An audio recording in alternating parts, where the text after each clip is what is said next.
एक इलेक्ट्रॉन तथा एक प्रोटॉन के बीच 0.53 गुणे 10⁻12 मीटर की दूरी है।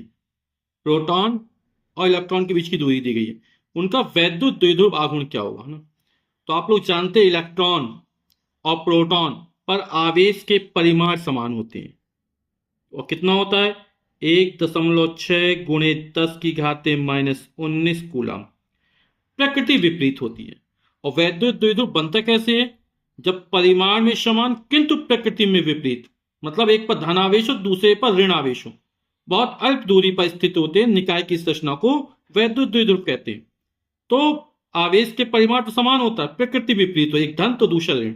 ठीक है। बीच की दूरी किससे 12 लिखी जाती है और इसका मान दे रहा है 0.53 गुणे 10⁻12 मीटर।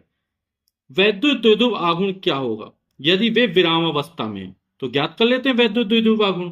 तो वैद्युत द्विध्रुव आघूर्ण स्मॉल p बराबर होता है Q इंटू 12। ठीक है। Q का मान है 1.6 गुणे 10⁻−19 और 12 का मान है 0.53 गुणे 10⁻12। ठीक है।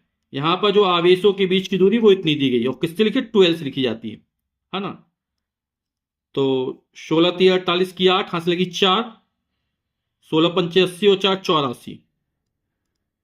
1 2 3 स्थान पर दशमलव, 1 2 3 स्थान यहां दशमलव लग जाएगा।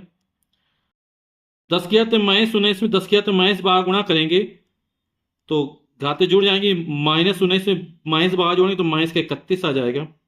वैद्युत द्विध्रुव आघूर्ण का कूलाम मीटर होता है। दशमलव एक स्थान किसके साथ हो जाएगा? 8.48 गुणे 10 की घाते। तो दशमलव जब एक स्थान इस तक खिसकाएंगे तो क्या होगा? इसमें एक कम हो जाएगा, है ना। तो -31 में -1 कम कर देंगे तो -32 हो जाएगा और मात्रक कूलाम मीटर हो जाएगा। वैद्युत द्विध्रुव आघूर्ण हमारी एक सदिश राशि होती है ना। और इसकी दिशा क्या होती है?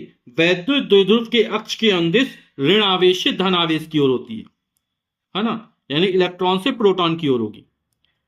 फिर कह रहा औसत द्विध्रुव आघूर्ण क्या होगा यदि इलेक्ट्रॉन प्रोटॉन के चारों ओर वृत्ताकार कक्षम घूमता। अब इलेक्ट्रॉन क्या प्रोटॉन के चारों वृत्ताकार कक्षम घूम रहा है और दिशा क्या होगी? ऋण आवेश से धन आवेश की ओर। तो हर बिंदु पर दिशा क्या होगी?